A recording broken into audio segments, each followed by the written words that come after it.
been a fun one this season, particularly of late, the last, 20, 25 games for your Dallas Mavericks, who have officially completed their 82-game regular season, and they've got games to play, baby, because they are in the playoffs, set to face off against the Los Angeles Clippers. We have a date. The games will start on Sunday. We don't officially have a time yet, do we? Not a time, not that I've heard. But Sunday the 21st. My best guess, and of course, we got a whole week, right? We're leading up to this. But my best guess is, yes, that's true. LA is the 4 seed, so they have I'm guessing it's going to be a late game. Exactly. Or at least I think this is prime time. Luka Doncic, high level. And Kyrie versus Kawhi and Paul George and James Harden and Russell Westbrook. Yeah, this feels like it's going to be prime time. My best guess, I don't know things. But with that being the case, we just finished the regular season. We saw it finish yesterday against, well, maybe you might not have saw it, against the Thunder. That was a game in which the G League team showed up. Yeah, all significant players outside of, guys that I imagine you'll see in the playoffs. Josh Green, Tim Hardaway Jr., maybe Jaden Hardy? Maybe not. Yeah, I was like, trying to make sure I'm covering my base here. The game plan was do not get anybody hurt, not even in the rotation. Timmy, you need to work on your shot. Josh Green, you need to work on your shot. You just got back. And get up to speed. Get some reps in. They got their reps in, and it was an ugly blowout, but Oklahoma City had to win that game because they wanted to have the best record in the West. They played everybody. They did, and they played hard to the point where it was a 50-something point game. I think it finished somewhere 50, 60. I don't know, and you don't need to know. That's not important here. Yeah, that game was just, you made it out of there. And so you finished with a 50-win season. We talked about that. 50-32. 877-881-1053. That is the Franklin Frankel Injury Attorney text line. What did you learn from the regular season when it comes to these Mavericks? I know that we didn't necessarily put on record some of our thoughts before the season, but I'm interested to see what we learned during the course of the season. And, pair this with ESPN.com. They put together a full regular season grade for all 30 NBA teams. Kevin Pelton does a great job there with those things. But I wanted to get more nitty-gritty into it than just like a letter grade, but like some of the things that we learned over the course of this. Did they grade? Tell us what the grade was and why they gave them that grade. Yeah, so we know from February 6th on, this was a whole different team. Right, and with these Dallas Mavericks, clearly there was a lot of things to be happy about as I continue to go back into it. But yes, the Dallas Mavericks ultimately for season got an A- from Kevin Pelton. Not bad. Mid-season, he gave them a B-, and the blurb that he writes for them says, everything clicked for the Mavericks after they added starters Daniel Gafford and P.J. Washington in deadline deals around the same time Kyrie Irving got healthy after missing 22 of the team's first 49 games.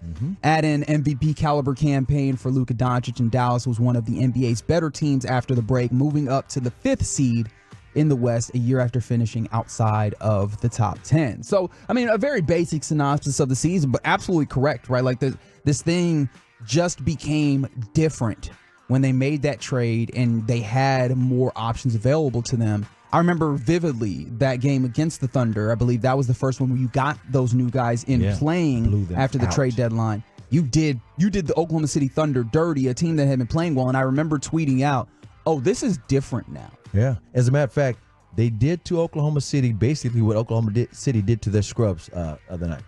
Yesterday. It was just that simple. Just that quick. But it showed you how good this team could be immediately. And this shows you that the first part of the season, it was frustrating for Maverick fans, can you imagine the team themselves, because they were mid. It wasn't like they sucked, but they were mid. And the only reason they were any good at all, and Jason Kidd said it, but people didn't want to hear it, was their best defense was offense. In other words, if we make our shots, we win the games. They never had a losing record. And this was with a team that had more different starting lineups than any team in the league. They had more injury-related lineup changes than any team in the entire NBA, and yet they did not suck. They were mid. So when they made the move at the trade deadline, the fact that, Jason Kidd's always been about defense. His assistant coaches know how to get a team to go play defense, which was proven just 2 years ago when they went to the Western Conference Finals. They had the 3rd best defense in the NBA from January on. So it's like, that can be replicated. Guess what, though? This team is even better than that team was. I'm not saying they're going to the Western Conference Finals again, but this team can get points in the paint they can get those lobs. And again, this team also has Kyrie on it. Earlier on in this year, Kyrie missed 22 games. Yes, sir. When they made the trade, he had played 3 games, I think.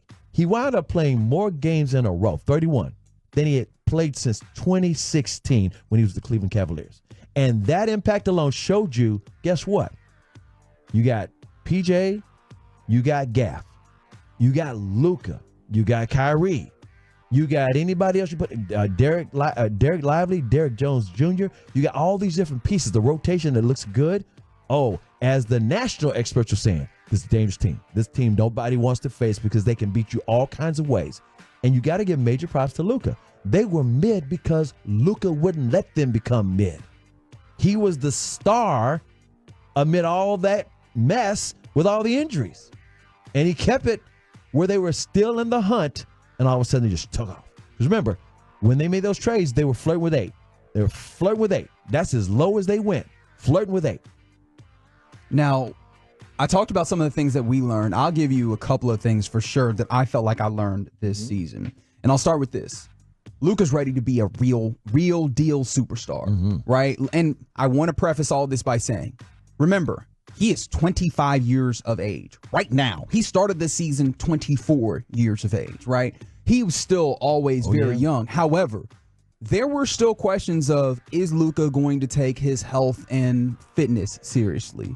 Is Luka going to get his head in the game and not allow other circumstances to take him out of those things? The refs. And the refs, right, not necessarily getting fouls that he wants, what have you.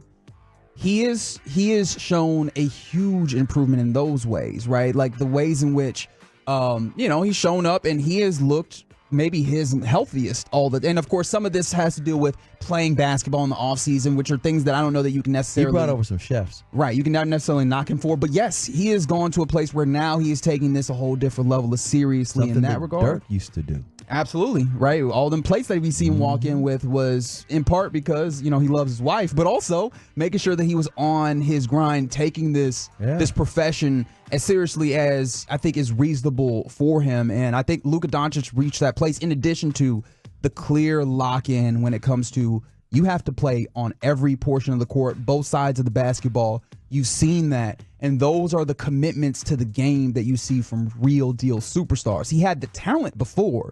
Now you're seeing, and I don't want to be too presumptuous, right? Because it's easy to then act like I know him, and I don't, right? But it feels like he has reached the point where he has the mental lock-in as well as the physical and the skills to put this all together to be a superstar in the realest way and the biggest way in this league. 2 things happened to him this year that allowed him to mature a little bit quicker and grasp what he needs to do to be a more complete player.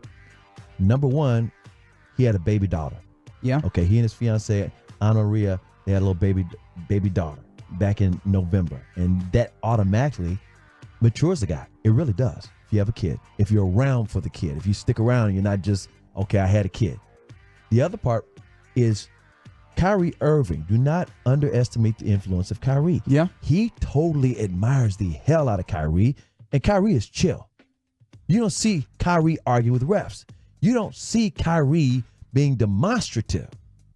You follow what I'm saying? Yeah. And the entire league respects and admires Kyrie. The team does too, and so does Luka. And it's not just, you could see it now, the chemistry. Well, guess what? Chemistry is a two-way thing. Kyrie's always respected Luka. He thinks this guy's phenomenal, but he also knows he's young. And there's ways that Kyrie does things. As Luka puts it, man, Kyrie's like, he's so humble. There's a way to get respect without demanding it. And that's the way Kyrie carries himself. Yeah, that leads right into this one of the other things that I felt like I learned this season, which is Kyrie is the leader he always wanted to be. You'll remember that Kyrie Irving, the reason why he left the Cavaliers, and I guess I say this definitively, is this the reason at least that we talked about on the outside. I don't know that we all know the actual internal, all of those things. But it felt like the reason why is he wanted to go and be the guy with a team, not be kind of like what Kobe wanted when, he wanted out of L.A. Yeah. and wanted to play for the Bulls and leave Shaq, and he wanted to be the man. He didn't want people to say, well, you didn't get that title without Shaq. Right. Well, he goes to, remember, the Boston Celtics. Mm-hmm. And there, I think we definitely saw a desire to be a leader guy, especially on a team that was very young at that time. Remember, young Same Jason roster. Tatum, Yeah, young same roster they Jaylen got now, Brown, while a basically. lot of Marcus Smart. and then Marcus Smart, not super young, but relatively young. You had a lot of young guys on that team. Kyrie Irving, you could tell, wanted to be the leader on that team. And remember what happened? He got hurt going into the playoffs, and they kept going without him. Mm-hmm. And so his influence kind of changed, even though those guys they really love him. And he actually had a truce with the front office of the Celtics, but he wasn't able to be, quote unquote, that man the way he wanted to because injuries got him. And I think also you looked around and you had a lot of young guys who seemingly just wanted to get their spots and get their opportunities to get theirs. Exactly. And so I don't think it fell the way that Kyrie would have wanted to be the leader that he was hoping that he could be. We know what happens at Brooklyn. There's a whole bunch of circumstances there, right? A lot of different inputs and factors that make that not the circumstance that he wants. This gave him the opportunity with a lot of young guys and guys who needed a leader and wisdom. Right. And with him being, again, maturing as well, he got an opportunity to be a leader. And Brian Damaris wrote an interesting piece for D Magazine where he talked about the moment that the Mavs season turned around, and he dated it March 5th. Which was the day that they had to have their team meeting. And you'll remember that the guys that spoke up, Markieff Morris and Kyrie Irving. Yep, and those guys were both with the Brooklyn Nets and came together, and they are really tight. Right, and so with that being the case, you have these guys that that come in to be leaders, and Kyrie more than I think Markieff. Not the saying that Markieff is not a leader, but I think being on the court, it changes. It's different in that way. Kyrie can back it up. In other words, He's madly respected around the league. Everybody is unanimous saying he's the most skilled player in the NBA. Skilled could be a lot of things, but everybody knows the handles, just the way he can get his buckets whenever he needs them. But the thing he brought to the Dallas Mavericks is, as you said, he's more mature now, and he knows I don't have to prove myself and say this is my team, I'm the top dog. Because guess what? He's got a ring, and he won that ring hitting the game-winning shot for Cleveland, playing with the greatest player of this generation in the 21st century, LeBron James. So he knows, okay, Luka, this is his team. I'm joining his team, and I'm going to help him. Let's win this thing together. I'm going to win another ring, and I'm going to help him get his ring. And they both respect the hell out of each other, which you can see the whole team. The chemistry is insanely off the charts. Yeah, and then, honestly, you get further confirmation as a continue to talk about some of the things that we learned during the season, that when you have the right personnel in there, Jason Kidd's system of things works. It does. We saw it in that Western Conference run, as you mentioned. But one season, anyone can try and wipe away at some level of fluke or what have you. You see it happen again with the right personnel and the right buy-in, and you have to give Jason Kidd a lot of credit. And I think that's another thing that we saw come together in the second half of this season. You really did. And just to remind people there are people like to double down and they don't want to admit, guess what? I learned something new. Jason Kidd has had 2 50-win seasons in 3 years. Before Jason Kidd's first 50-win season, when they went to the Western Conference Finals 2 years ago, they'd had 1 50-win season in 10 years. 10 years.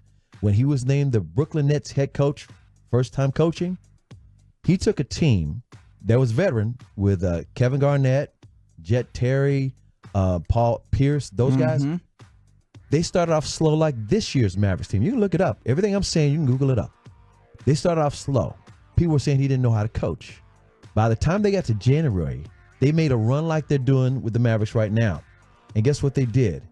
They knocked off a Toronto team that didn't have Kawhi at the time, had DeMar DeRozan, had Fred VanVleet and Kyle Lowry. There you go. That team was a really good team.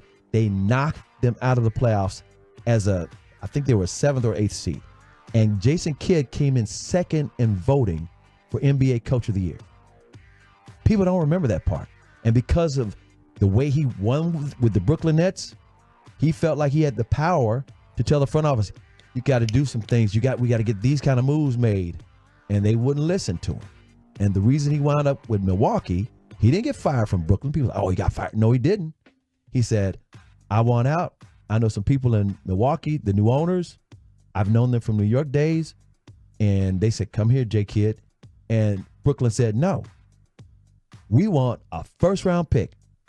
In other words, they had to give up draft picks for him. That's how good of a coach he was with Brooklyn. And then the superstars swear by it. Giannis, of course, with Milwaukee. LeBron, when he was defense coordinator for the Lakers. So, again, even though toxic Twitter, Maverick style last season and parts of this season were like, he can't coach. Yeah, he can. He just can't coach the way you want him to.